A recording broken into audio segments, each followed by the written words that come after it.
What's up, you guys? What's up, Hopper? Welcome to the Video Game Collectors Podcast. We got Matt Rose today. We got me, Josh Barley, and we have a special guest for you and for us, Mr. John Hopper, the man, the myth, the legend. Um, Here he is in the flesh. So um, we're excited to have you today, John. And Matt has some questions we want to run through, and just kind of take it from there. And uh, that's about it. Yeah. Thanks, you guys. Yeah, we're I just excited to want have you. I Yep. wanted to say thank you to the GOAT, Wafflefoot, and thank you to the consummate hobby gentleman, Matt Rose. Thank you. Hey, thanks for coming on. I know you said you were going to come on this year, and you stuck to your word, and you're here, and I'm stoked. Yeah. And many viewers are stoked too, because a lot of people have. When we ask, who do you want to see on here? They're all Hopper, Hopper. I'm shy. I'm more of an introvert. So yeah, I had a couple beers in me the other day. I turned 56. It was like, frick it. I'm just gonna post a selfie. I've never done a selfie. And I can't believe how many people responded. So thank the beer, man. Well, happy belated birthday. Yeah. Ale, actually. I drink IPA. I was drinking a hazy over at oh see, my memory's gone. Red Rock Casino. Yard House. That place is insane. Dangerous, man. World's biggest selection of beer. Haven't been there. So if you guys come to Vegas, we'll hook up at Yard House, either on the Strip or Red Rock over here. Okay. Sounds good. I need Endless, to get endless, endless beers on tap. I need to get back down to Vegas. I haven't been there for a while. So Yeah, there's no video game shows down here, which is weird. I don't know why. I mean, collecting shows, but yeah. if there ever is one, you got to come down. I thought the Yeah. old second biggest video game collecting show used to be in Vegas. Did it not? Was it? Yeah, I the don't know. CGE show used to be Vegas. It Yeah. was the video game collecting show. And then there was like the Philly Classic back in the day, but CGE was it. Classic Gaming Expo, you know. Did it move or is it just gone? It's defunct, not going anymore. Yeah, So, yeah, yeah, it was a fun show. yeah. I set up at that Las Vegas card show and sold zero slabs, but I got a few oohs and ahs, and like I put all my 2K NBA games up, Magic, Jordan, Bird, but nobody bought anything. It was just more of a, this hobby's tiny. We're early, I think. Yeah. I agree. I think that we, I've been saying that recently that introducing video games to other collectible segments like cards, sports collectibles. Yeah, It's a unique thing because it needs to be viewed more along the lines of a piece of memorabilia for those collectors, not saying, yeah, hey, it's a parallel exactly one to one. And same with comics, right? It's not a one to one to comics. It's not a one to one to sports cards, but you're going to attract those collectors because they like certain things. yeah, So it makes sense for those people. For video game collectors, we're seeing a different change in things where people are excited about rarity again. So it's really interesting. Not to say the other stuff isn't rare, but we're seeing like the things that people would associate rarity with as cool and popular now and yeah. gaining some attention and traction, um, I which is fair. noticed that. I noticed that over the last couple months, organic rare pieces are doing very well versus everything else. Relatively the best, I think, of anything out there in the market. Yeah, I mean the Hong Kong Mahjong that sold on Heritage, just the cart in the box. What did that cleared 10 grand? That's crazy. Yeah, I that's just it. saw the OOT because I was bored before Matt sent me the email. I think it's at 70 grand, which is just mind blowing to me. But Wow. Yeah, so it hasn't even gone live yet. there's a auction today, so hopefully we'll finish within the next 3 hours. I'm sure we will. Yeah. Yeah, the golden has their golden elite pop culture thing auction that's going today. Yeah. And there's the WATA 10.0 A++. collector's edition Ocarina of Time. I hate that video game, but it's many people's favorite video game of all time, and it's doing pretty well. It looks like. Why do you hate that, Josh? The gameplay, I mean, right? I just don't like the video game itself very much. I'm a Super Nintendo kid, so Link to the Past was really it for me, in Zelda 2 on NES. Yeah. Taking Zelda to the complete 3D and polygons, I just didn't like that transition, I guess. And Ocarina of Time, Majora's, they're just not my favorite games. I do like Twilight Princess quite a bit. I like Wind Waker on GameCube. I like those games, but Cool. just Are not those. those 2D or 3D? They're 3D, but they Okay. are.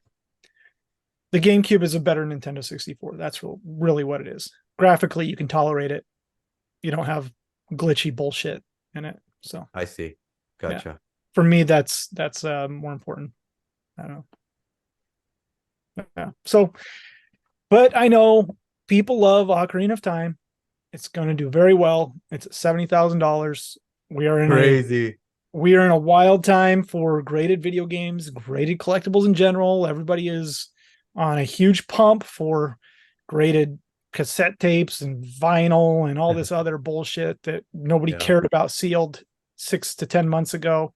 And, video games are still just sitting here. So we'll see how it goes. What do you guys, if we did an over under, what do you guys think on that Ocarina? Where do you think it's going to actually end?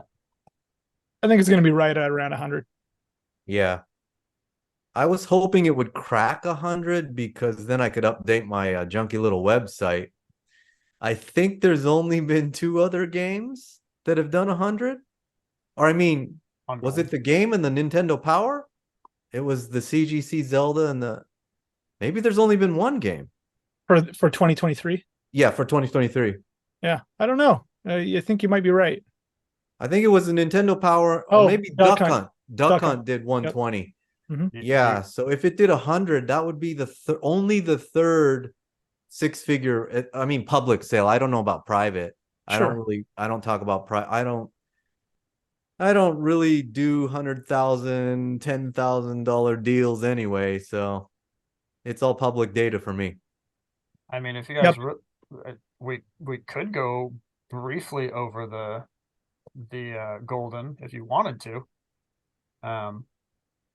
Oh, I just threw that out there because that was a big number. I was like, damn. And it's today. It's up there. There's some other good games in that auction.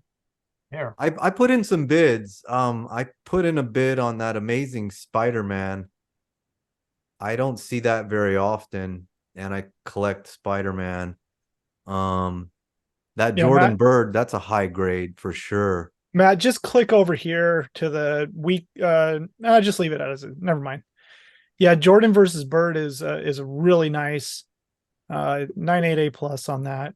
The Team USA 96A plus. That thing's doing great. $2,700.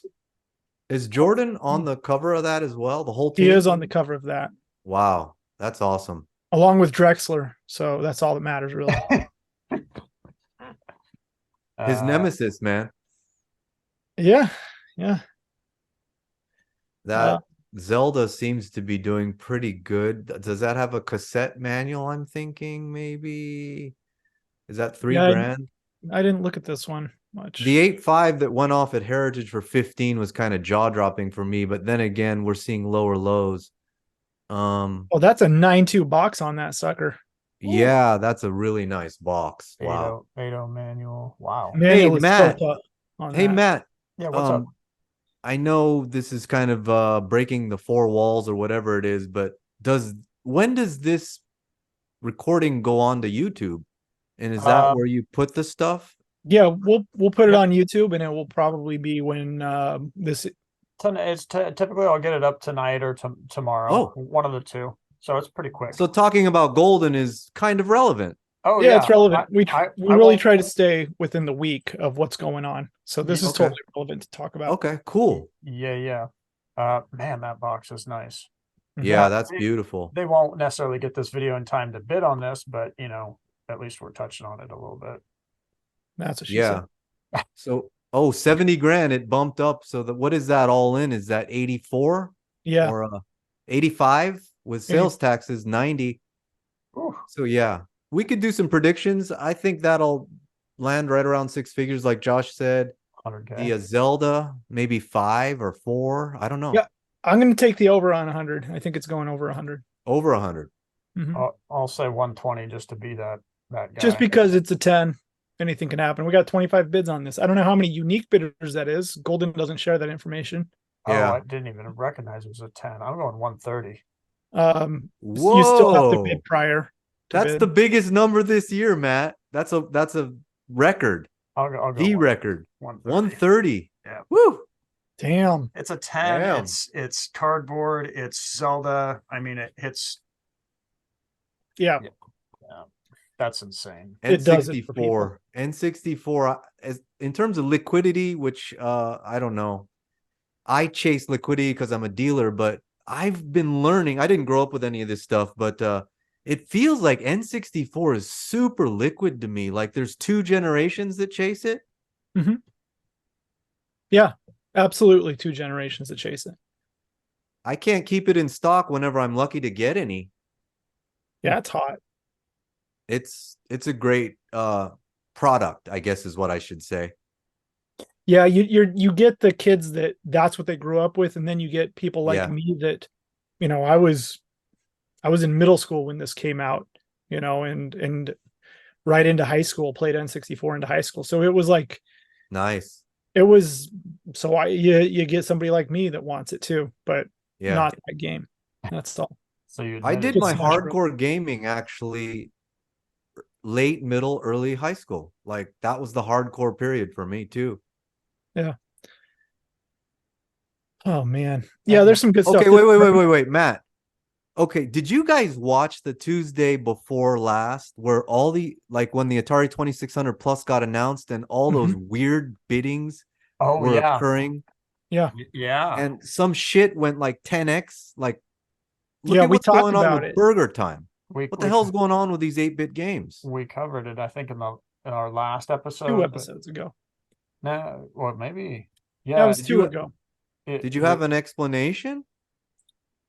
It was just a couple of random. What was it? It was the Space Invaders. Yep. That was Burger Time, Space Invaders, Yeah, the Burger Time and Television. and then didn't a case pack of Donkey Kongs do crazy too? Well, it Yeah. wasn't crazy, but it was more than what we Yeah, I were guess so. expecting. Sure. I mean, what do you think, Josh, on a 948 plus Burger Time? I thought that was a $200-300 game max. For the Intellivision, What is this? this is NES. This is not. Oh, This is next level right here. Burger Time, any version of Burger Time is very hard to find sealed on NES. the one that went off for 2 weeks ago was in television, right? Yeah, it was a common Intellivision version. Okay. This is not. This is very rare. $1,900 right now. Well, it's over Wow. $2,000 with the buyer premium. It's $5,000 game, I argue. Wow. So So that's a great example of rarity doing well. Excellent. yeah, I think that this is worth more than where it's at. Gotcha. It's a tough game. I bet this pops off for around $4,500. I'm a numbers guy, and when I look at these numbers, I always try to add a little bit of sales, like 10%. So that's almost $3,000 if you're paying. If you're in Italy, you're paying 20%. If you're in Oregon, you're not paying jack shit. So That's why I moved to Oregon. That's why I deal video games, is because I accidentally landed in Oregon. But it was all sales tax driven, yeah, literally. The Makes reason I sense. moved to Tannisbourne, you probably both know where that is, Mhm. is because there was a Best Buy, an Office Depot, a Target, all in the same area, Trader Joe's, Safeway. Yeah. Everything was right there, and it was all no sales taxes. I was doing computers at the time. I was buying and selling laptops on eBay before video games, but it kind of got me into electronics. And then I would just see video games. I even bought video games at Office Max, and I slowly got into that market because no sales tax. If you're paying sales tax though on a $30 game trying to sell it for 40 or 50, you get killed. And on a laptop, if you're buying it for 300-400 and you're selling it for 500-600, you're only netting $50. The sales tax eats that alive. So we lasted almost 10 years up in Oregon, just on Amazon and eBay, buying and selling electronics. A lot of video games. Wow. Yeah. Yeah. That's good. I think a lot of people do that. The people used to come here when there was Fry's Electronics in Wilsonville. Oh man. Yeah, Yeah. people would travel to Fry's from out of state. Yeah. Remember, just because the deals were so good. What was that Woodburn Mall? That place was packed with like tourists from Canada and Yeah, you get the buses down on like Black Friday weekend or whatever. crazy. It wouldn't be the same with sales taxes anyway. Yeah.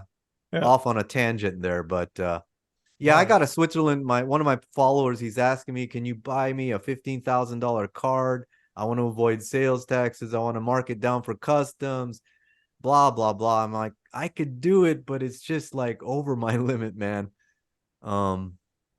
Yeah, I mean, if you pay sales taxes and then have to import it, that's a killer. It is. Yeah. So anyway, if anybody's listening, you can set up no sales taxes if you buy for purposes of resale, or if you're a nonprofit, you can set that up at Golden, Heritage, eBay. I've even set it up at Walmart, Staples, Office Depot, Fry's Electronics. I've set up no sales tax at tons of places. Best Buy was really tough. Had to get a manager every time, but aside from Target and Best Buy, you can set it up pretty much anywhere. Yeah, as far as having a reseller's permit, correct? Yeah, and then when you walk up to the cash register, they ask you, is this for resale? And it doesn't have to be. So you could do your normal shopping, or you could lie. And, well, this laptop's for resale, these groceries aren't, or whatever else you're buying. And that's how it works with the stores. When it's online, like Golden or Heritage, you set it up once, you're one and done. Mm-hmm. If anybody needs help with that, hit me up. Yeah, hit up Hopper. He's the man for that. Back to the point though, for if you have a nonprofit, 75. Whoa. Right? Yeah. You can't, I don't believe you can dodge a sales tax with a nonprofit. Really? Yeah, you still have to pay sales tax. No income tax? It's no income tax. But if Well, you're if you're if not you're buying something as a nonprofit, say if I work for Goodwill and I go to the store, use my Goodwill credit card, I'm paying sales tax on shit. They're not going to waive the sales tax for my nonprofit. So if the nonprofit is reselling, maybe they can. Yeah, that's where it is, right? You're not being taxed on something you're going to sell later and pay taxes on. So, but if you're a nonprofit, say for instance, if I have a museum and I'm located in California, I'm paying sales tax on that shit. Yeah, you do have to pay sales tax at Goodwill, etc. Mm-hmm. So you're nonprofit, you're paying sales tax. Sorry. Yeah. So reseller, different. Dirty reseller, one benefit. Yep. Besides the hate. So we're at 75,000 plus 20% plus 10%. That's kind of the way I look at it, I guess. Yeah, that's fair. Somebody's going to send this to the collector's vault who buys it, unless they have a reseller's permit or they live in Oregon, Montana, New Hampshire, Delaware. Yeah, I've been playing with the PWCC vault. I sent a couple cards there. I haven't done a withdrawal, but it's smooth and there's no shipping charge and no sales taxes. So that's another way anybody can do it. I guess Golden has a vault, Collectors has a vault, PWCC has a vault. Yeah, you can also find a mail forwarding place if you want to be savvy about it, and not pay the 1 to 3% and just do straight up mail forwarding. Sometimes the mail forwarding fees will be more than the 1 to 3% based on the vault. But a lot of those places, there are locations in Oregon that just specialize in that. Yeah. I've sent a lot of packages to Oregon over the last couple of years. Mm-hmm. There are ones that just specialize in mail forwarding to other countries. So to Japan, to China, wherever, it's So does Wafflefoot offer any services, Josh? Yeah, for my friends. So, I've toyed with the idea. Honestly, I've thought about creating a little process where people could send stuff and group it all together, and I could forward it onto a person for a small fee. Yeah. So it's not out of the question. There was a Totally guy I'm legal to working with. do. He used to have his dad used to have a comic book store, and he convinced his dad to carry video games way back in the day. So he's a dealer as well. There's not many of us, by the way. And we were talking about business plan ideas and all that, and services came up. And we thought, yeah, there's a lot of things this hobby doesn't really have yet. Although it's changed this year. We've seen a lot of, vault services and stuff, but there are things that I think people could add value if they added services to our hobby. I can't remember any examples though besides vaulting What and no Well, about there's sales really no tax. other place Bundling. outside of the major auction houses. There's no place that really offers consignments. There's a lot of dealers out there that do. I mean, for cards for consignments, they're listed on eBay. Yeah. .com/c you can send stuff to. There's a Yeah. lot of places for that, but for video games, there's not a lot.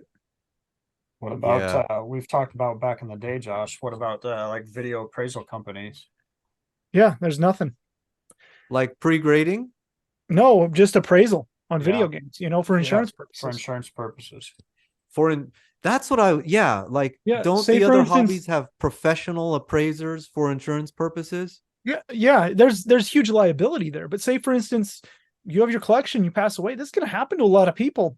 It's inevitable. People are going to die. They're going to have collections. It's going to need to be appraised at some point. Yeah. For an estate, and it does not exist in video games to date. I agree. We are actually I've been thinking about this a lot with all the downtime. We are actually curators because I believe we are preserving this stuff, and it's gonna way outlive us. Like it's gonna end up in a museum in 100 years. Yeah, And something. did you guys believe that article? Like only 1 out of 10 physical somethings is being preserved. Was that the gist of it? Was it the Video Game History Foundation? I didn't read the details, but just the headline Yeah, was. that it was, you could only access so many video games as actually, like, you could go and access it for free somewhere or something like that. I didn't read it either, actually. I'm not going to pretend that I did, but it's access to information, right? A lot of that can be found in libraries across the world, public libraries, online libraries. Video games, that doesn't really apply to at this point. Yeah, so we're early, we're tiny, but I Yeah, did. also to that point, being tiny, it's the industry doesn't want the information to be out there publicly like it is, because it's their intellectual property. They want to continue to profit from it. So I don't know. I posted some comments on the Twitter from the Video Game History Foundation announcement, and I said, let's end this civil war and give kudos to the people that have spent, I'm estimating, up to $100 million on graded games, and that stuff is going to be preserved forever as far as I'm concerned, Yeah, unless I there's don't think degradation. the Video Game History Foundation has an issue with that, honestly. Cool. I genuinely think that they see it as part of preservation as well. And I'm not going to speak for them, but Yeah. they understand that all types of collectors contribute to preservation of video games. Cool. Right? They get that. They're not dumb. So have you guys brought any of those, either is it Frank or Kelsey on? No, we haven't. Not yet. No. It'd be fun to have Frank on. I've known Frank a long time. So there is a topic I would love you guys to talk about. Did you watch Valerie's like formal presentation to the was it the appraisers or not appraisers? It was a society of it was a nonprofit, something like appraisers, international appraisers organization. And all the old ladies and old men in the audience kept bringing up degradation and sealing and shrink wrap and how delicate that was. And Is it going to last 100 years when these things become antiques? Yep. I thought that was an interesting video. I did not see that, but I still sit here and argue that we don't know what plastic will do to the boxes in We 100 don't. years. Like, When is that actually, are we actually preserving this as something that's going to hurt the box, or should we be removing the wrap? In the moment it seemed stupid. Maybe we should be taking the games out of the boxes completely and taking the plastic bags off of them, right? Have you heard about board rot, capacitor leaks, Yeah. battery leaking, Mm-hmm. all that type of stuff as well? It's going to happen in a lot of Disc shit. rot. Yeah. So I think a Disc lot of rot these is real. collectors watching right now, you think you own your games, but you don't. They're going to your kids they're going to a library, they're going to the History Foundation, they're going to the local Goodwill. We don't know where they're going, but that's the main reason I don't collect personally, is because I don't have kids, nieces or nephews. And that can be a heartbreaker, like you said, if there's no appraisal, if there's no formal appraisal, and there is that handoff to another generation that doesn't care about it, man. Yeah. That would suck. Talk about, what is that called? Shaking in your grave. I don't want to bring up that topic though, but what I do they think it's a call it? really cool It's topic of called conversation. estate planning, man. That's what it's called. Estate planning, right? Estate planning. The title of this podcast is now Shaking in the Grave. Wait, shaking in your boots. No. Anyway, yeah. That I'm just trying to cover up my fear of the big question coming soon from Matt. Like, what do you collect? When did you start collecting? What do you collect now? And I'm like, I'm a dirty reseller. I collect inventory. No, I'm just kidding. That's okay. There is no wrong answer to any of it. In fact, we don't Hey, have I love resellers more than anybody. Honest to God. I did collect though. I did collect way back in the day. So when we get there, yeah, let's hop into some of these questions, Matt. Yeah. We don't want to miss this golden auction. Yeah, no, you opened the door, so yeah, why not? Well, forget collecting. When did video games first hit you? Like, when did they first come into your life? What was your first experience? Thanks for the questions, Josh. And I thought about those all night. I've been thinking about them for years. To be honest, I thought about this day for years because I was doing a lot of social media and doing a podcast without showing my face, and I knew someday I would have to appear somewhere. So I thank you guys for getting me out of my shell and asking me my own story, because it's weird. It's a different story because I think I'm a different generation. Mm-hmm. I grew up when gaming was about adventure and unknown and discovery and word of mouth. There was no internet or strategy guides or retro shops or stuff like that. I thought about the main word, and it's outside. For me, gaming was outside. So it didn't start under the Christmas tree. It didn't start at Toys R Us. It didn't start, at a friend's house with a 2600, although that was early. Before gaming, it was all, go-karts, mini bikes, fireworks outside. I grew up in the boondocks. So gaming analog came early. Cards, whatever it is, pinochle with grandparents, poker with best family friends on a camping trip, playing Go with my dad. That was inside. Cribbage with my mom's host family, which was in a different state when we were on vacation. So gaming always came outside the house, far away from the living room. And I think most kids grew up with gaming in the living room. I didn't. It was really travel, and then when I got my driver's license, that's when I went hardcore collecting. But before I got my driver's license, here's the big events. I got notes, Matt. Wait, I think the first moment might have been Mattel handheld football, and that was for many people. And that was on the playground in elementary school in the 70s. I think what I don't know is if I found Pong in the cafe up the road before or after that event. But Pong, we put in a quarter or two. That's all we had. Mhm. We had 50 cents, a buck at most, and you lasted a minute or two and you were done. So those were the first probably 70s gaming experiences. Pong and Pong and the Pong and Mattel handheld. football. And then my Mhm. parents were kind of hippie musicians. Like I grew up in the 70s, man. I was born in the 60s, born in the summer of love. My parents were boomers, and there was always music in our house. They would go to shows. My mom was a violin teacher. My dad played a little bit of guitar. So the one that hit me really hard and dug into me was my dad would take us to the skating rink. He was a roller skater, believe it or not. And I heard Space Invaders Oh like yeah. from maybe 20 feet away. And I'll never forget that, that boof, boof, boof, boof. I'll never forget that. That is the most vivid memory I have of early 70s video gaming. It wasn't actually playing Space Invaders, it was that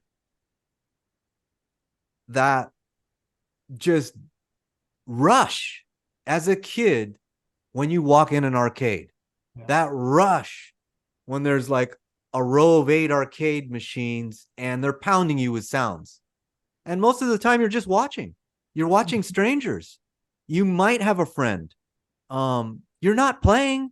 You're watching and listening.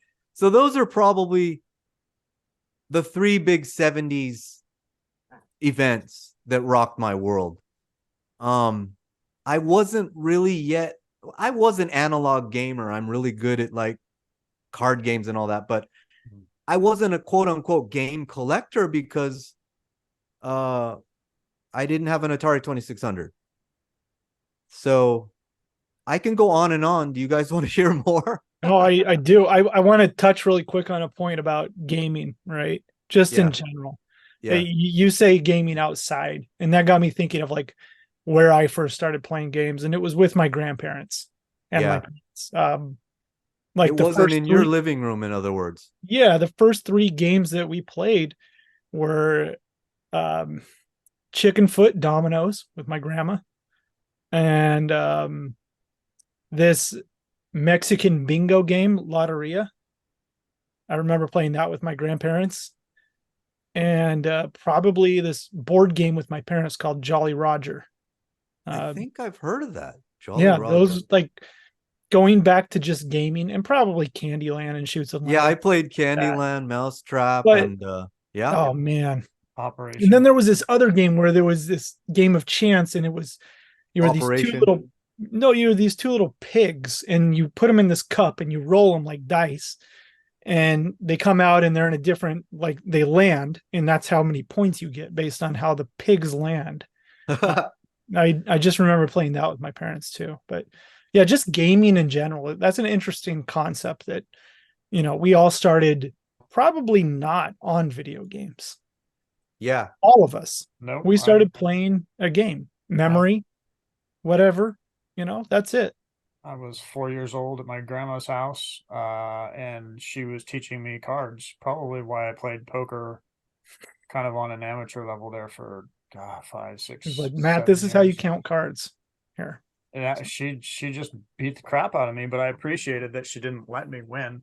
And I just remember just playing cards with her and eating, pudding and microwave Hungry Man, TV dinners. Probably Yep. throwing frisbee too was like an early memory. And I couldn't throw the damn thing. I remember I just throw it in the ground with my parents playing frisbee.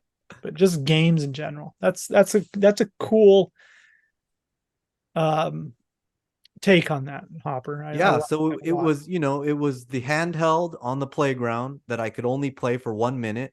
Mm-hmm. And then at the cafe, it was on the adult side where the Pong was, so I wasn't supposed to play it. And then at the skating rink, it was just a random event that they put some arcade cabinets in the side of the. We're going there for skating, we're not going there for gaming. Mm-hmm. And those were the early memories. But I think Yeah. as far as in the home, my mom brought back some Game and Watches. And I Oh, believe this is 1980, and I looked them up online last night. I definitely played Ball, which is Game and Watch number 1. No, I don't have it today. I played Vermin like crazy, which is like Game and Watch number 3. I think I played Fire and Popeye. And really how I got started on home gaming was Missile Command was like, I love trackball games. I love the football game in the arcade. I don't know the name of it, with the X's and the O's with the big, huge ball. We were kids, we could barely see over, and we were just, going like this with the ball, not knowing what we were doing, but we were having a blast. Centipede, I was never good at. Missile Command, I love that. War games in the 80s, nuclear threat. I mean, we kind of believed it. Cold War with Russia. yeah. So I went over to my buddy's house. I think I was in middle school. Not motorcycles yet, go-karts, because he had a go-kart, 50cc go-kart. So I didn't have my license. And he had a 2600. And Missile Command was on there, and I'm like, what the F? I can play this for free? I can play this forever for free? Because at the skating rink, you used all your money for admission, and you might have like a couple quarters left. So he said, well, it gets better. If you get an Atari PC 400, 800, you can pirate and get the games for free. And I'm like, sold, sold, sold, sold. So Your friend was a genius. Yeah. Yeah, this guy is a genius. He's very successful. He collected comics probably in the 80s.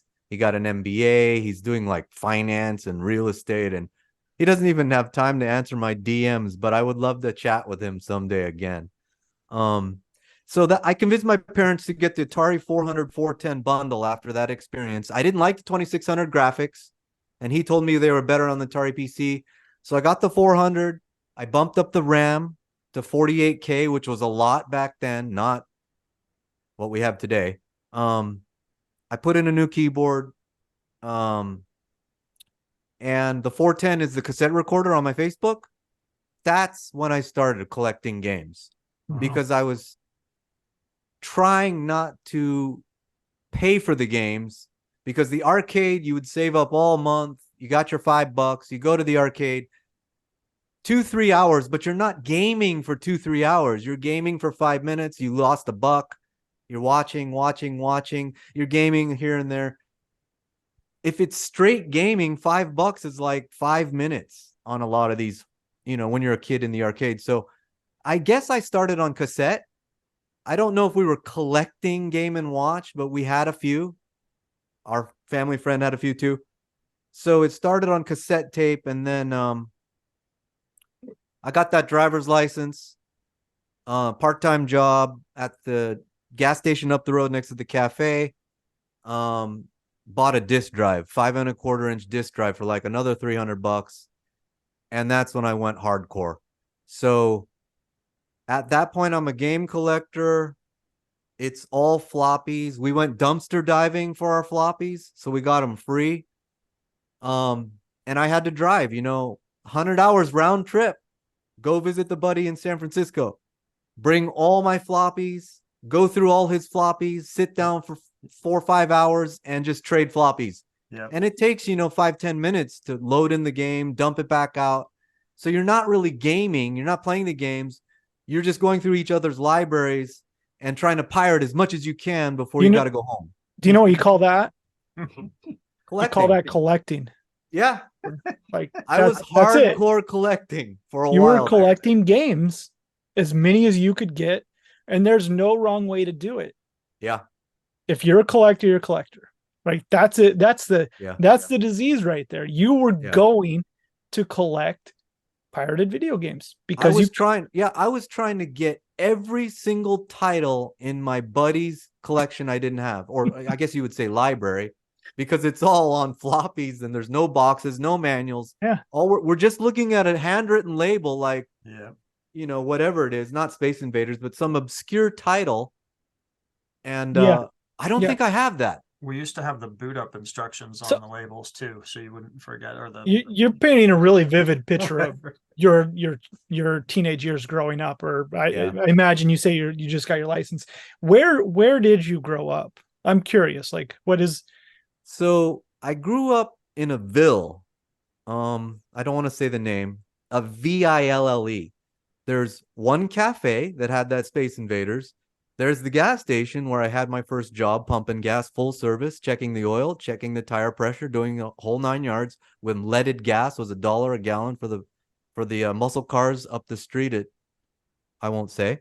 And then there was one motel, dead end road.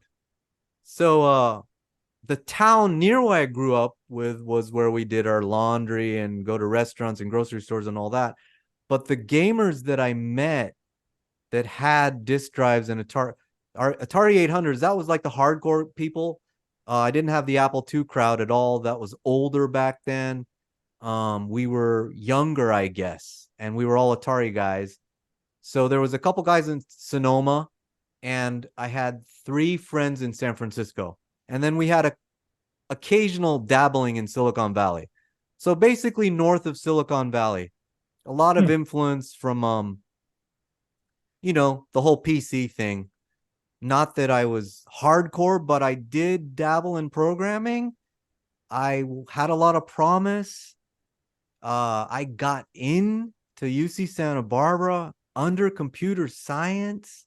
I was supposed to be programming. There weren't really any jobs in game development. It was so freaking early, pre-internet.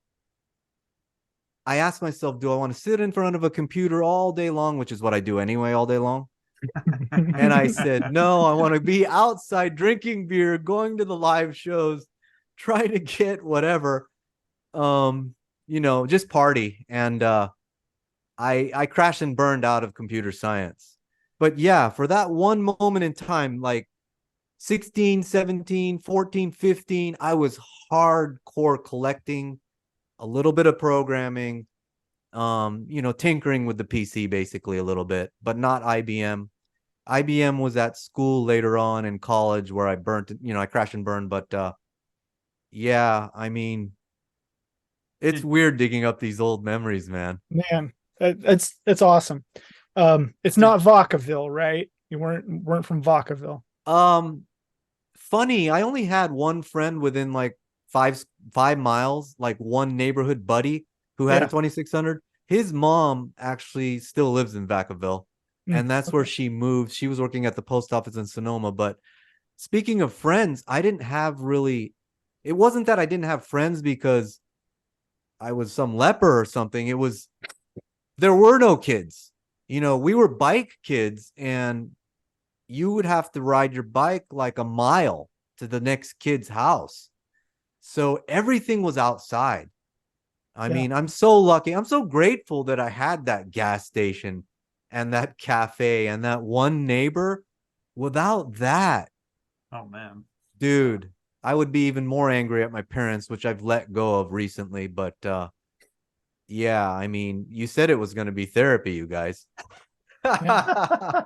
I love it, man. I'm ready to come down to Las Vegas, sit down with you for a week and write a movie based on your life, Hopper. So, Oh, it I sounds haven't even. very Yeah, I mean, once I go off the rails, it gets crazy. I mean, yeah, yeah. I was in Vegas counting cards, and I was really into cards. Nobody could beat me at poker in college. It was crazy. I played Star Wars Into the Ground at UC Santa Barbara's Lambda Chi Alpha one summer. I just pumped like at least 100 quarters in there. I lived above an arcade when I had my first card shop.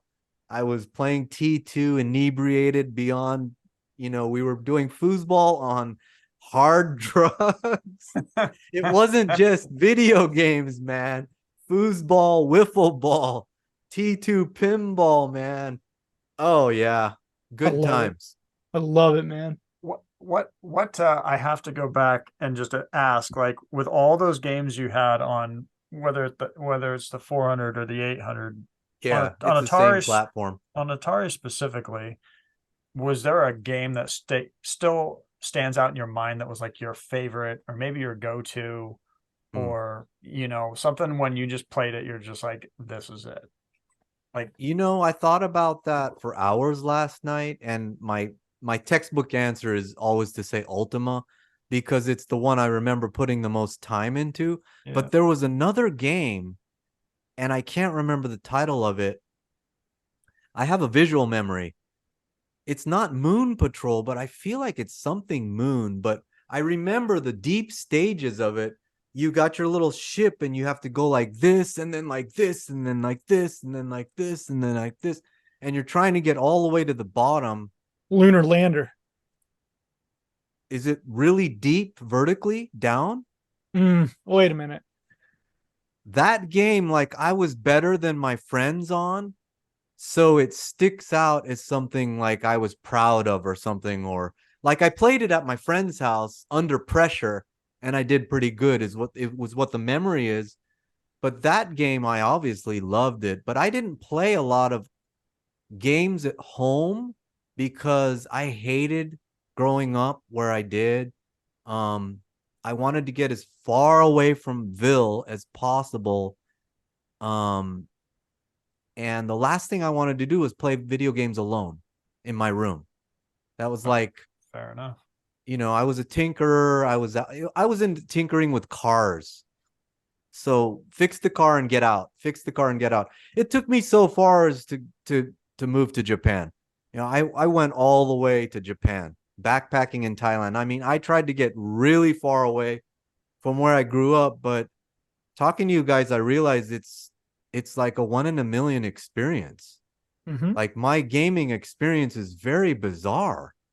It's really, you would think that I would want to get trapped in that bedroom and forget about my surroundings, right? Because I was trying to escape anyway. But that's what Ultima did. Ultima 1, maybe 4, I can't remember. That's what, but it wasn't happy gaming. It wasn't happy gaming to me was get in that car, drive to Scandia, 30 miles down the road, maybe puff something in the pipe in the car, walk in the door, get blasted by all those sounds. And I got $20 this time because, I'm a little bit older and I can blow 3-4 hours and just forget the world. That was my rush. It was the arcades, Wow. Malibu Grand Prix, the skating rink, the Pier 39 arcade in the early 80s in San Francisco.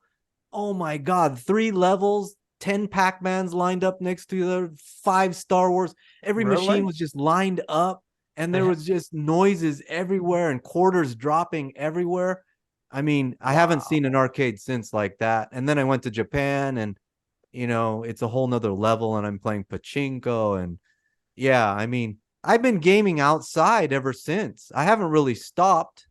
I guess I'm collecting quarters and money and, inventory So they today. had in that arcade in San Francisco, they had lines of 5 to 10 like Pac-Man. I swear to God, there was some titles that had 5 to 10. I swear Wow. to God. That's three It was levels. just, That's like, it was 3 levels high. I think it's where the aquarium is today. It was just mind blowing as a kid. Yeah, I played at the Cliff House and we took road trips down California. We would stop at the Scandias. By the way, here's another thing I thought of.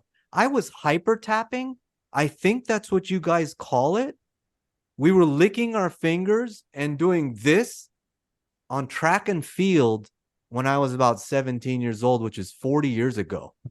So, and then on Defender, the secret on Defender is you hold thrust and you do this. I think that's hyper tapping.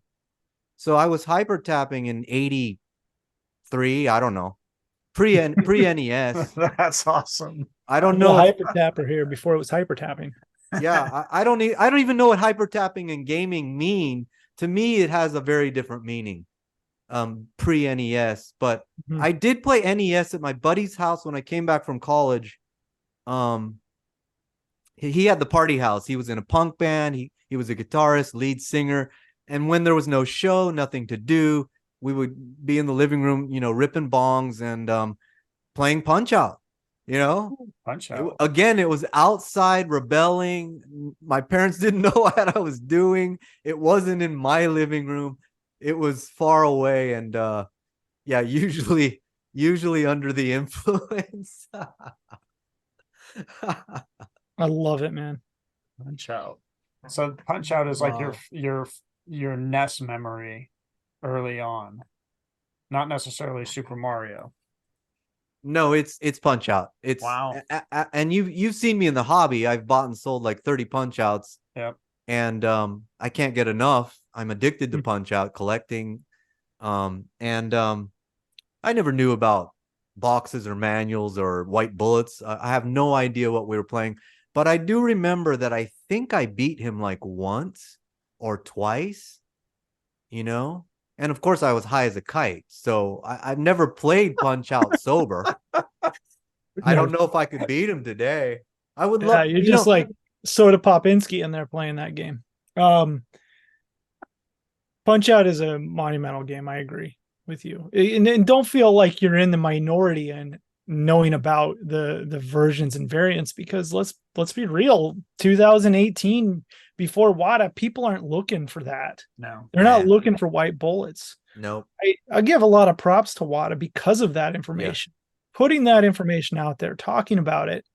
Variant collectors, some of them knew, but to the masses, nobody knew that stuff. Nobody knew. Yeah, I mean, that Left Bros. People didn't know about Left Bros. Left Bros. Let's be real. No. I agree, Josh. I think the Pop Report, which is a public variant database that's free to access, is the biggest value add the hobby's ever had. Mhm. I mean, I don't disagree. It's one of the best amazing. collecting.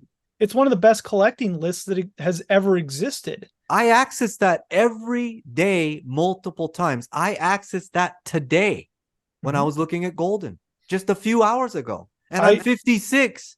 And I look at it every day too. You know, for when I see a new variant that I don't think WADA has documented, I'll look it up and see if they do. And yeah, it's like, oh, they do have that noted in PS2. I'm like, okay, great. So if you're listening out there, you're a kid, you're in your 20s, 30s, 40s, 50s. I access that variant database almost every single day. There's no reason to be embarrassed. There's no dumb questions. If you don't know what you have, just ask, hit us up. I don't know what I'm doing. I'm flying blind half the time on these consoles that I never grew up with. It's okay to ask questions. It's okay to post a dumb question. Check out that database. It's just the Pop Report. You can also get it at I think it's gamerstonks.com. They also have a version of that as well. So, you know, it's a free variant database, even if you don't collect graded games. Recollecting list is what it is. Easy. You could print it up. It's a basic website. If you wanted a list to print up, expand all the plus marks, and you got an amazing list you can carry along with you and check off as you go. Yeah. If you're a collector and you hate WADA, you need to get your head checked, because that list is insane. That list is insane. You can use the list even if you use the other 14 grading companies. Even if you hate grading, the list. you can use the list. Hey, you guys had Dan on recently. Speaking of that, did you get a firm answer on the what did he call it? The real time the dynamic Pop Report was supposed to drop this year, I think. Yeah, we didn't get any time frame on that. No, there didn't he say something like maybe winter, but I don't remember. Yeah, the last update was June. If you go to Gamerstonk CGC, he has data up to September 1st. I saw it today. So he's extrapolating that somehow off of public websites? Off of their website. Yeah, off of their site. Off of their site. Open. Yeah, I heard it's not very secure, but that's good for us. I've used the CGC a little bit, but I noticed the numbers are I'm having a conversation with a new collector actually, and you know, the first thing everybody does when they come in is they compare the total pop across the board to something like a Michael Jordan or whatever like that. And usually you're comparing the overall pop to just the PSA 10 pop, and it's still mind-blowing. I think so many times you get people that are cross collectors that people have to look at video games as just video games. They need to Yeah. get out of their head that this is and you don't have to grade every game, that this is its own thing. It can't be compared to, there are 250 PSA 10, whatever of this card, right? You Yeah. just can't compare them. Can't compare anything. Yeah, because realistically, it's like going out and grading CIB copies of whatever you're trying to compare to, because there's Yeah. that added element of being sealed, which really comic books were not sealed other than maybe No. some random instances. Right.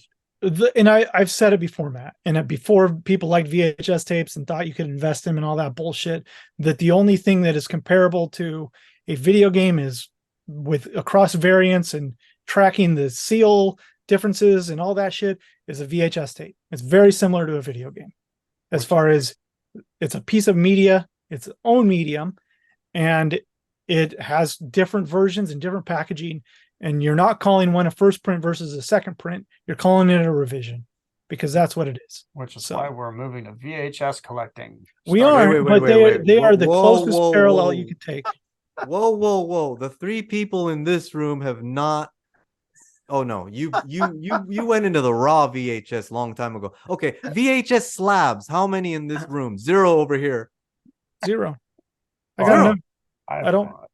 You're all raw. I love slabs? it, Josh. Yes, all raw. Matt, you have VHS slabs? Slabs. Oh, graded? No, yeah. I don't think I have any. I have some sealed. Yes, not the graded. OGs. But let's be real, it's not wrong if people want to do it. Who cares? I don't Not care. at all. Not at all. The the nice parallel I like about that is games were meant to be played, movies were meant to be watched, whatever. But I look at Switch, I look at comic books and sneakers. There's a couple others there where they were meant to be worn, meant to be read. But at a certain point in time, people pulled them off in pristine condition or bought 2 copies and set them aside. That's different than NES, Atari. This stuff was not meant to be collected, and that's what makes it very special for me. Yep. Yep. It wasn't meant to be a collectible in the sense of let's make a collectible, but it was meant to be make a library and you have a collection. Yeah, make a library is you got a set of games, that's your collection. Yeah, you have a collection of games, not necessarily not opened games. Yeah, and I came to that realization after looking through a bunch of Nintendo Powers. Nintendo was promoting collecting games. That's right. You go into their players poll in Nintendo Power, and it's like, here's the list of 86 games you can get. And people are like, damn, I want to get 86. The Wizard comes out, and they're like, I have the full library of NES. The kid, Lucas, right? Wow. So Nintendo is promoting that you should get as many as you can. And it's a very almost subliminal way, I guess. Did they ever put in the back of the magazine like a checklist? That's a good question. Of all the games? I was thinking that exact same thing. Just on the players poll, I guess. I wasn't there during that time. I was in college blowing my brains out. And come to think of it, you're saying, well, the library's this big, but now it's this big. Now it's this big. Like, I've always looked at the library as this impossible 1,000-game thing or whatever for all the consoles. But what you're saying, in real time, when the magazines were coming out, the library was getting bigger and bigger and bigger. Yeah. And that's a chase. That's a freaking chase right there. It is, and they're not flat out saying it, but you know what? Yeah. If you're a kid and you play one game and you see that there's 15, you want to play all 15. You want them all. Yeah. You do. And so then how you guys tell me, because I was getting it for free or $1 per floppy, blank floppy. How do you financially do that as a kid, and peer pressure, embarrassment by your library being too small, any of those issues? You don't. And then when you become 25 to 30, you just start buying all this shit like I did. You start hoarding. Yeah. And catching or up. In high school, right? You just end up saying, I want to do that. And that's where set collectors come in, because were they always $59.99, $39.99? No, not always. I mean, NES games when they first came out, $24.99 for the black box. Wow. And then the first game that hit above $30 was The Legend of Zelda. It was $34.99. Yeah. I just heard last night GTA 6 is going to be 150? They're going to sell every goddamn copy of that Wow. game $150? I Wow. for a mean, digital download. I bet. yeah, Not it's even digital physical. download, but inflation wise, if you think about it, video games have not really inflated that much versus eggs, toilet paper, gas, you Yeah. know. What's I wouldn't be surprised by 99.99, but 150 is a big jump. was Well, let's think about like a CD and a CD-ROM media, right? Like Yeah. the whole concept of disc media was supposed to lower the price of the and it never did. They just kept the price where it was, and then in some cases raised it. And then when video games came out, they're like, well, "Fuck, we can just sell it for $60 as well, and it's a disc. We're gonna kill profits on Nintendo from 1996 because to a- 2007, am, and PlayStation murdered them because of it. Yeah. am I remembering wrong? But in the 90s, I remember because games were expensive, especially in the 90s. Yeah, like The special games, certain games like when Chrono Trigger came out, it was $70, right? Wow. Ultimate Mortal Kombat was $74.99 at KB toy stores. but there was a public thing, and I want to say it was in the papers and stuff about, parents complaining about the prices of games, and there was this promise that the prices would come down, but like you said, there was these promises that they'd come down, but they never did. They always stayed at least, Hmm. at least in the 90s at that $40, $50, and then they just, That was the promise with DVDs too, yeah, right? yeah. DVDs would be cheaper than buying VHS, but It no, was man, this is a and better product. yeah, it was They just a should charge more. promise that they But just capitalized that's on. it's all fluff, right? Like you can promise one thing and just come out with what you want because the consumer's going to buy it because it is a better Yeah. product. It seems like the GTA problem isn't the cost of production of that disc or whatever, but it's the $2 billion of sunk cost that they have to recover Yeah, for the programming, the for the years doing it. development. Yeah. So They're that's going to going to be an recover that. interesting time. I mean, it must be expensive to be a gamer. Like if you're just starting out collecting, if you're a kid listening and you're, 10 to 13 to 15 years old, it's basically you got to get a job, man. Because But if let's you, be real here. They're $2 billion, whatever, for GTA 6. yeah, It's going to be digital distribution, yeah, right? They're going to have no overhead in shipping on a case on any of the costs associated with manufacturing that product. They're going to be churning a profit on that thing in the first day. I wonder how many can my calculator can't even do 2 Billion. billion. It can Yeah, do 200 billions. million. Because wasn't Fortnite the equivalent of the highest units shipped game? If you divided 50 billion by like $50, is that 100 million gamers? Yeah, I don't know. I'm not sure. 100 million times 150, is that 1.5 billion? This is big math. But I'm wondering if GTA 6 is going to be the GOAT, even though it's 150. They're Or going to do make they that just money in need no time. And if they're charging 150, it's a little obscene for not getting anything but a digital download. do you guys have GTA 1 on PC or teen or sealed PS1? No, I mean I've had them, but I don't. I have I greatest think hits. GTA 3 is a far more important game than GTA 1. Yeah. I can't I believe Trilogy. I just sold a Trilogy and I can't believe it gets so much auction action. It's I it's bought just the GTA mind-blowing. San Andreas for PS2 last night on Heritage. It was a 98A plus for $500. Wow. It was a security strip GTA. Oh, I saw those. Yeah, last Yeah, night. I They bought both that. went off cheap. That was Yeah. way cheap. Yeah. Never 98 that game. That's very hard.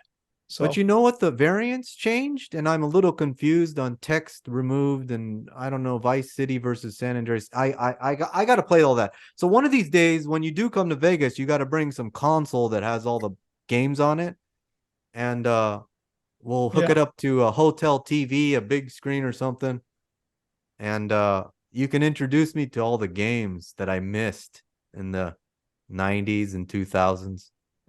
speaking of introducing you to games, Hopper, I don't know if you what you're doing the weekend of October, I I guess the know. 12th through the 15th. You should come to the Portland Oh, Retro I Game know. Expo. I've man. been. I walked by Metal Jesus once, Oh but boy, you're lucky human, man. So oh, I contacted Metal Jesus and I said, could you do a podcast or an article or something? And he misinterpreted. He responded, and he misinterpreted as I wanted him to write the article, and he gave me a laundry list of things he was doing. He's going to Japan. He's got to do this, do that, PRGE, blah blah blah blah blah. But he actually responded. That's good. Wow. Shocking. Oh, I did want to touch back on how we afforded games growing up. At least for me, it was paper route. Yeah. You had the paper route and you saved up and you basically had one shot. And you'd go to the store and you'd be like, you'd hope you'd pick a good game. You didn't necessarily want to buy the game that you knew was good. You kind of wanted to risk it and buy games that you had no idea with. But that's the adventure I was talking about. The early gaming was about putting your money where your mouth was on something unknown. Yep. So you're talking about like artwork? Yeah, I was going off of, I'd ask for the game. Like I remember buying POW, and it actually wasn't a bad game. Because I knew Super Mario was great, when you had that, and a few others. Excite Bike was awesome, but you'd played those. You wanted the experience of some new games. Didn't afford the games. Unknown. You didn't. Like that's just it. You got one or two, you saved up, you got a birthday present, you got a Christmas present, you got something, right? Yeah, but the way we did it, it was the video rental store. Let's be real. Yeah, that eventually, if you wanted to try out every game, it was the rental process, because you could get them on dollar day for 2 days, and you could play Mega Man 3 for almost 48 hours if you were savvy enough. And then the rental store. Yeah. Wow. And then you knew when you had the rental store, then you knew what games were good, and then you could make safe buys. Then you'd play Mega Man 3, and then you'd buy Mega Man 4, right? Because you knew that Mega Man 4 was going to be pretty good if Mega Man 3 was good. Yeah. Luckily, Capcom didn't disappoint. Because so did you guys, was your goal to beat the game, but not when you rented it? You bought it because you wanted to beat it multiple times? No. The goal was always to beat the game. I never really beat any games. Like I grew up in an era where you can't beat games. Yeah, that's different. I never remember beating games except that one Moon game I was talking about. I might have beat that. Ultima, I never beat Ultima. I just kept playing it and playing it and playing it. It was beating games, or even better, you would rent 2-player games that were awesome, and you would spend the weekend at your friend's house, and spend half the day. We would only get to play half the day, and then we would go out inside and play. But I rented Super Sprint so many times because we would both line up. One guy would take out the other cars while the other guy finished the race and see how far we could get. And or I loved racing. Yeah, Double Dragon, things like that. It was Bubble for me, right? We rented that, and then we ended up buying it because it was a 2-player co-op game. So my sister and I, we could play it at the same time. I remember we beat that game together. Wow. Yeah. Like Bubble. That was a game. Man. It's a fun game. Matt mentioned racing. That was big influence for me in the 70s. Did Atari racing game where you could do this and pole position, man. The game, pole position, and then there was Night Driver, but racing was big too. Hard Driving, is that the one you're thinking? No, I was earlier than that, but I just keep coming back to outside. It was all about getting in the car and driving and gaming somewhere else. So that has been really interesting. Since you guys asked me to come on, I've done a lot of thinking, and I don't know. I hope somebody can get some value out of an old man's story, but it was really a blast to talk about that stuff. No, thank you. I think that's part of this, though. It's right. It's going back in our memories. It's the memory bank that we have there, and accessing those key points in our life of what makes gaming important to us. Why are we involved with this now? Because we have these memories and these good times associated with it. It was escapism. It's nostalgia. It's whatever you want to call it. It was fun. That's what it was. Yeah. And your stories reignite those for me. And and make me remember points that I might have forgotten. So if for nothing else, it brings back good memories for me. You Mhm. guys are lucky to have grown up with the NES, man. That's incredible. I know, man. I trust me. I know I'm lucky. I'm I lost a lot of money chasing nostalgia, jumping in 3 years ago and buying a shit ton of Atari at the peak when Spider-Man did 9 grand. Nostalgia did not pay. I grew up on the wrong freaking console. Well, not that I could have bought I don't Atari think that. 400.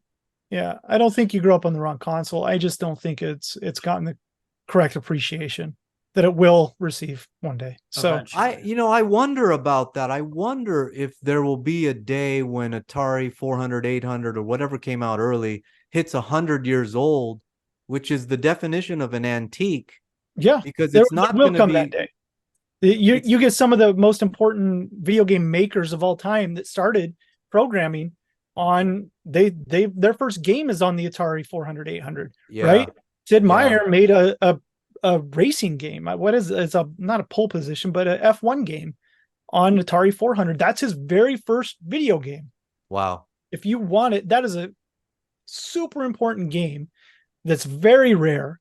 One day, I why won't that game be worth as much as a Super Mario Brothers, Yeah. right? Sid I Meier's very important video game person in video game history. So Over I the last couple of weeks since those anomalies went off, I've actually taken a second look at Atari, and I'm seeing some rarities actually. Like I saw a game like last night or the night before that I've never seen before come up. Um and It's a great price point. If someone wants to get in for historical reasons, maybe not pure nostalgia, I think Atari's at a great price point right now. You can really assemble a collection pretty quick with like a couple $1,000. you can. PlayStation 1 is the same thing. You can get Yeah. dirt cheap PlayStation 1. PS2, you get $25 to $30 games all day sealed. Yeah. So you guys were Awesome. going to ask me about what you were collecting currently. So like inventory wise, that's one of the main things is the cheapest possible price point because there are kids coming in. I had a kid use his dad's eBay account to try to grind me on $100 game. We finally decided on $100 plus shipping. I broke even or whatever, but those were like, well, actually, it was 2 games for 150. Those were like his favorite games, and they were Wii. And I was so excited that he Mhm. was buying Wii nostalgia WATA graded games, WWE games, that he probably played with his buddies. But he must have been probably, I don't know, 16, 17, 18, who knows? Just Yeah. starting out last week. Yeah, dude, it's there and it's going to exist. It's going to continue to exist in the digital age. And people are Yeah. going to reach out and try to figure out how to get that feeling from Fortnite, from Minecraft. And they're not sure. I guarantee you they don't know how they're going to touch that some physical way, but they're going to figure it out. And people are going to figure out what to grade so those people can touch that shit. Yeah. And that's part of it. You feel that nostalgia by holding something. And I don't care what NFTs people get into and what digital download shit that you have. If you can hold a physical item that associates that core memory that you're looking for, that's where the value is going to be. Okay, let me ask you, Josh. I've always wondered because I grew up without retro shops. Is that core memory the actual gaming in the living room with your buddies, or a combination, or is it the first time you see it in the store and you know you want it so bad, you go save your money, you go back and buy it? It's the gaming. It's sitting Okay. down and playing Smash Bros. It's it is for me. So it represents that. In other Yeah, words, I the well, physical Minecraft can represent, even if you never bought it physically, it mhm. can represent all the digital hours you put in. What does a card represent for somebody, right? Yeah, I mean, cards don't seem, people think about, You get the Ken Griffey Jr. card. Does it yeah, help represent that time in your life when you're a kid and you're collecting cards, or does it help represent that time when you went to a Mariners game and you saw Ken Griffey maybe, Jr. or you went to an Astros game and they were playing the Astros? Oh, maybe. they wouldn't have played the Astros then, but you know what I mean. Like, does it represent Yeah. that time in your life? That's Yeah. what the physical item means. You know, Yeah. you just made me think of something because you were going to ask about parallels, but the card might actually represent multiple uh games. Like the Nat Turner guy who bought collectors, he kept saying, I started with my dad taking me to baseball games. So if you went to multiple games and you had like this guy that you really loved, you wanted to collect, it ties it to multiple things, which is really an interesting way to look at nostalgia. Mm-hmm. Not the memory of going into the card shop and first seeing the Ken Griffey card. For me, like say you say Zelda. You say Zelda to me, and instantly in my mind, I'm Yeah. going through multiple things. I'm going through remember seeing it up. We'd go up to my grandpa's house on Mercer Island, and we'd travel over to Bellevue around Christmas time, and we'd go to a Kmart, and I remember seeing Zelda on the wall, Yeah. and it was a more expensive game. So typically, I was like, I don't know if I can get that for my birthday Yeah. or Christmas because it's. And then watching my friends play it and being, man, this is a cool looking game, but it's really long. Like I have to wait a long time for him to die so I can play, maybe. Yeah. Um, and then yeah, so it's like multiple layers of memories Sure. uh, for me anyway. Like Yeah, I know. I think you're right, Matt. I think I pigeonholed it too much there because there is multiple layers there. It's going to the rental store and looking at all the cool covers. yeah. That's why I like Color Dream games. I went to the rental store and I wanted to rent King Neptune's Adventure because the cover was badass. And we rented it and it sucked. And it barely played in our Nintendo because it was this goddamn bulky ass blue cartridge that barely fit in the system. Oh Yeah. my God. Yeah, we would Yeah. literally go around collecting pop cans, knocking on doors, collecting pop cans just to get enough to get $2.50 to rent a game.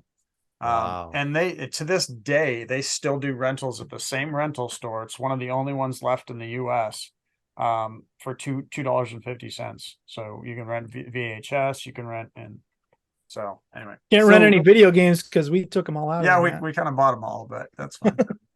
So your rental shop was basically my arcade. Yep. Scrounge yeah. up $2-3 and go to the arcade. Well, I was really fortunate too because in my town we have an amazing arcade as well. So it was both. And Oh, when you you had were both.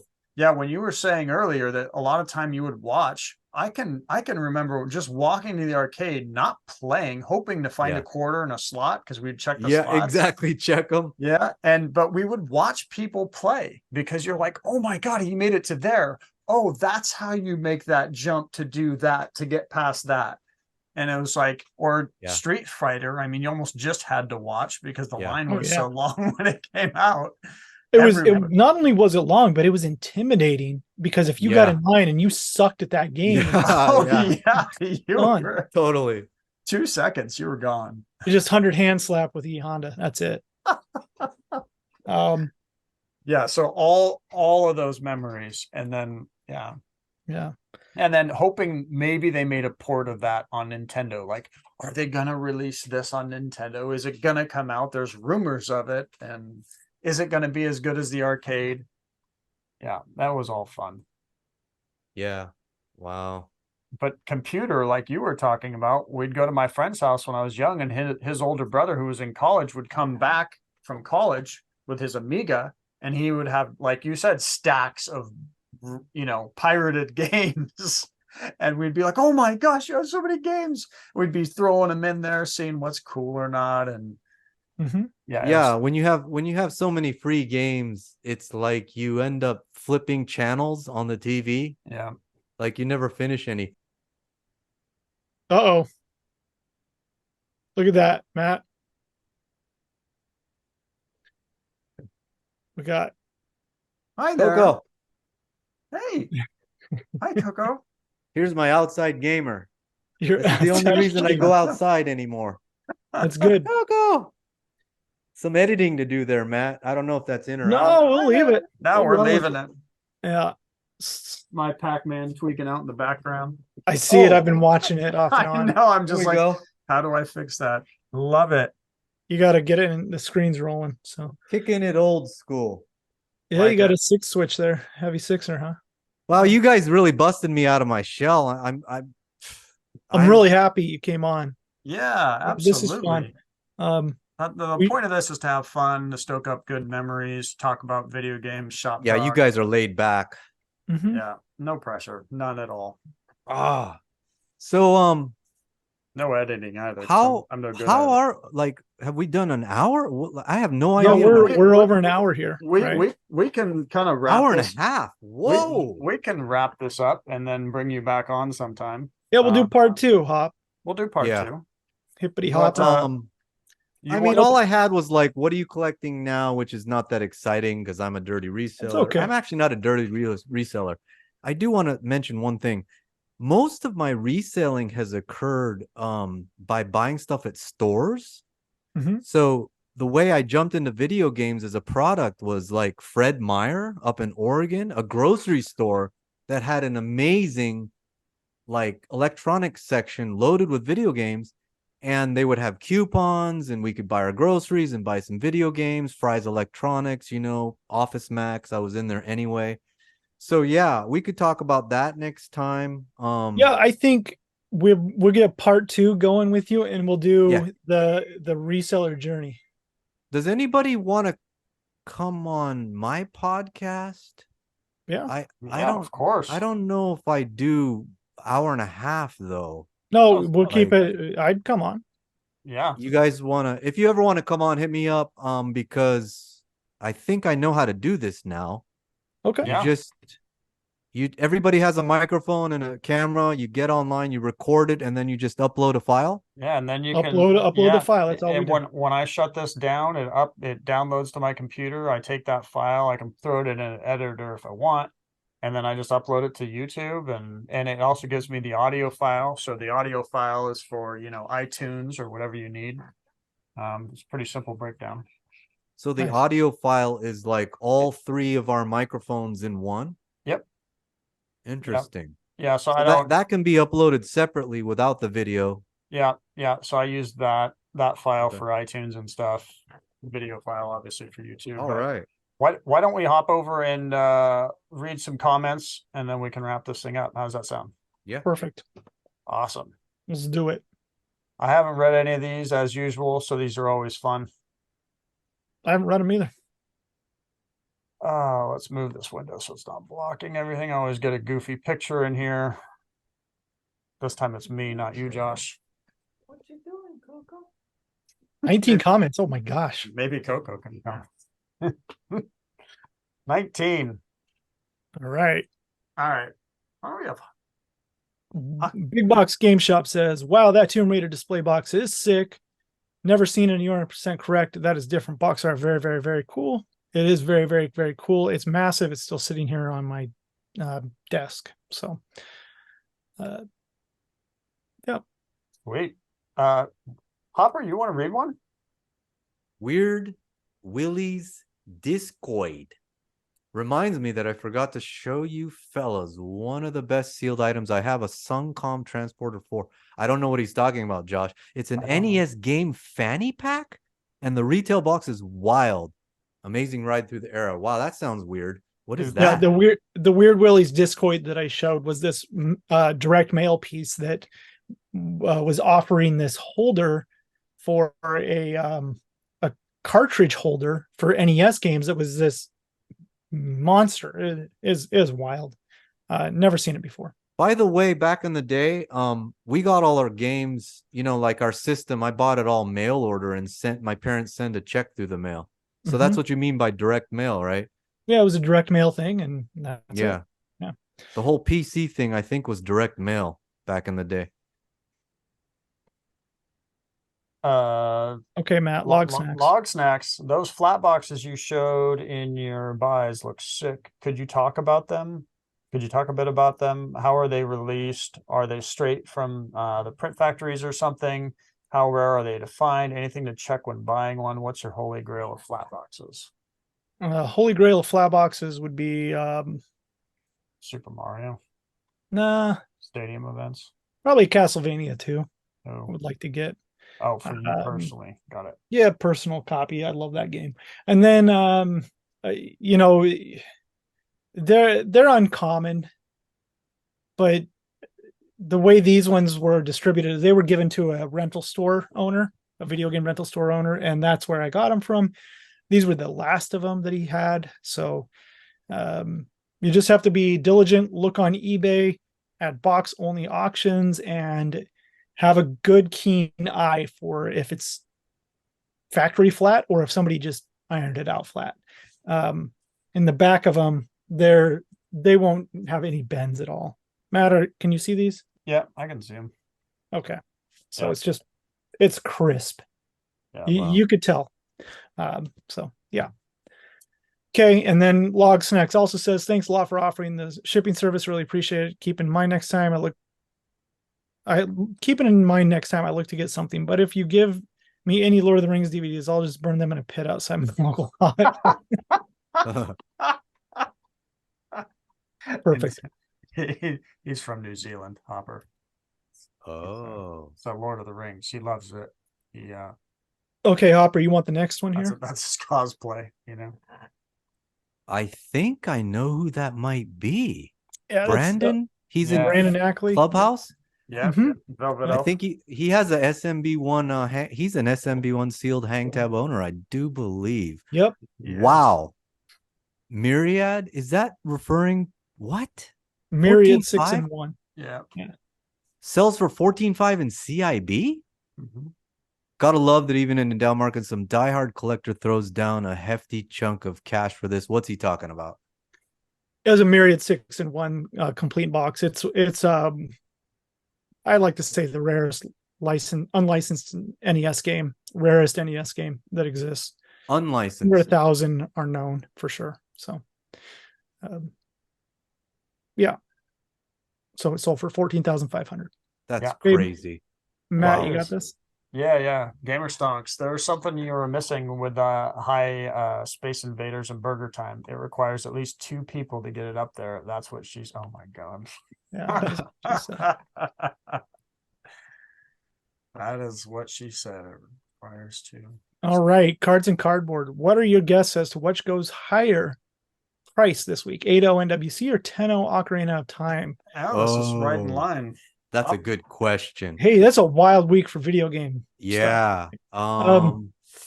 I Ocarina. say fuck. You said 130 on OOT though, Matt. I think know. NWC is more like 130.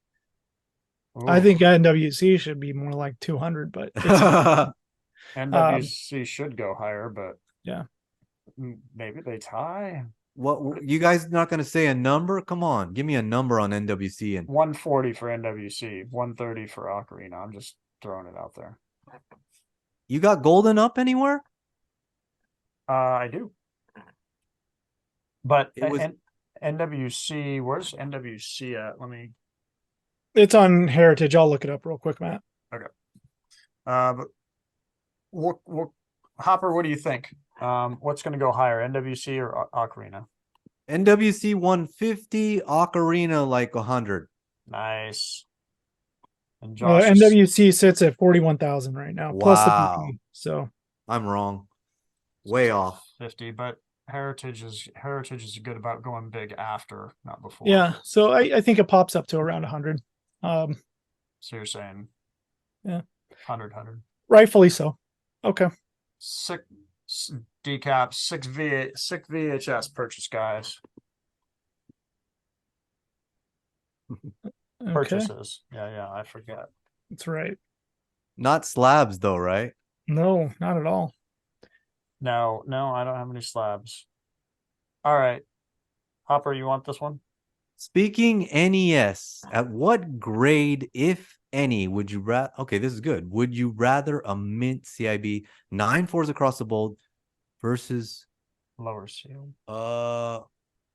So lower grade versus, well, like my default is that if there's a limited amount of sealed copies in the world, obviously you have to go CIB. Like Mike Tyson, there's 1.